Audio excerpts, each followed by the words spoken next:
ভোরের প্রথম আলোয় যখন শহর জেগে ওঠে তখন কাবুলে জাগে একটাই প্রশ্ন, আজ পানির ব্যবস্থা হবে তো? একটা সময় ছিল যখন রাজধানীর পরিচয় হতো উন্নয়ন দিয়ে। আজ কাবুল পরিচিত হচ্ছে পানির জন্য লড়াই করা শহর হিসেবে।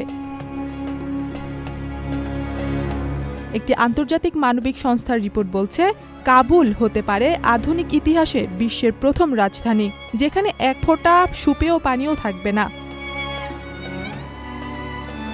গত এক দশকে কাবুলের নিচের পানির স্তরে নেমে গেছে প্রায় ৩০ মিটার।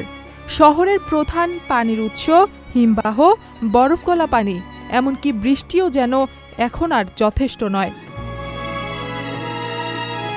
প্রতিদিন শহরে উত্তোলন করা হচ্ছে এমন ভূগর্ভস্থ পানি যা প্রকৃতি পূরণ করতে পারছে না। এভাবে চললে কাবুলের পানির ভান্ডার শেষ হতে আর বেশি সময় লাগবে না। এলএমই সার্টিফাইড বিশ্বসেরা কপারে তৈরি ওয়ালটন কেবলস, যা আপনার স্থাপনাকে রাখবে সব সময় নিরাপদ। তাতেও শেষ হচ্ছে না বিপদ। বিশুদ্ধ পানির অভাবে মানুষ ফুটিয়ে পানি খাচ্ছে। অনেক জায়গায় সেই সুযোগও নেই। পানির মান এতটাই খারাপ যে তা থেকেই ছড়াচ্ছে নানান রোগ। ৮০% বেশি ভূগর্ভস্থ পানি এখন দূষিত।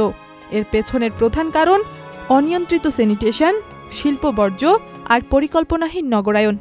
বিশেষজ্ঞরা বলছেন, এটা শুধু পানি সংকট নয়, বরং একসঙ্গে স্বাস্থ্য, অর্থনীতি আর মানবিকতার সংকট।